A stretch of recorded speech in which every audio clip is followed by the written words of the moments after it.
But let me tell you a quote from Byron Donalds, and I'm curious to hear Peggy, to hear your reaction to this. But if you imagine the room, there's maybe 120 people in the room. I was sitting next to, I guess there was maybe three persons of color in the room, two of which were working with the restaurant. The other one was a black preacher sitting next to me, and I know that preacher. he was a good guy. He's a good guy. He's He is doing a great very things good in the guy. Quad Cities. Yes, And he does. and if you can imagine this room, and everyone is dressed well, everyone is feeling pretty important. There's a lot of self-importance in the room, a lot of leadership in the room. We had among a few, we had GOP Chair John Tracy's in the room. We had a number of the members of the State Central Committee in the room. We had the newly elected leadership. John Kieran and Tony McCombie were in the room. We had national committeemen in the room. We had a number of the Illinois GOP donor class in the room. The who's who. The who's who. And Representative Donalds, they first tried to contain him, because if you've heard him speak, he doesn't hold back, but No.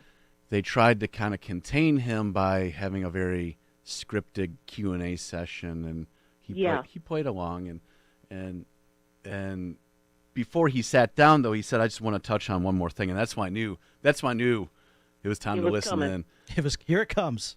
And he proclaimed, those who are in the room do not win elections. Bingo. To win elections, you need those who are not in the room. In the room. And my guess is the room was his characterization of the establishment elite. And just to make sure that the point was not lost on anyone in the room, he went a step further. He said, actually there's two people in the room who maybe could tell you something about winning elections, and he identified the two servers in the room who were busily serving people food. And you could hear a pin drop at that point. Yep. Very awkward silence. I clapped at that point. It was the message that needed to be heard. We keep talking that we need to have 24% of Chicago. It seems that we could take care of that math if we would just reach out to the communities that don't look like the people in the room. And I'm curious your thoughts on that.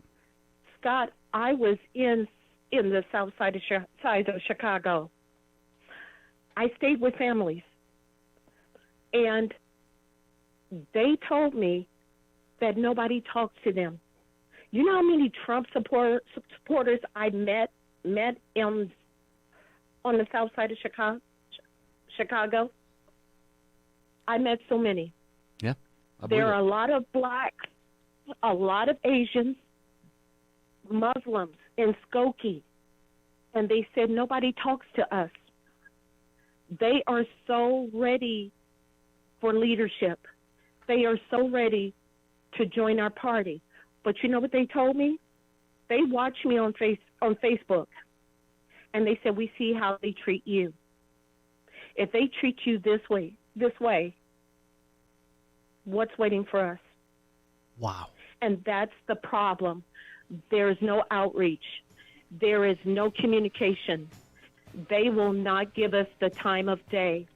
Chicago is ready with all the crime, with what's happening with Lightfoot.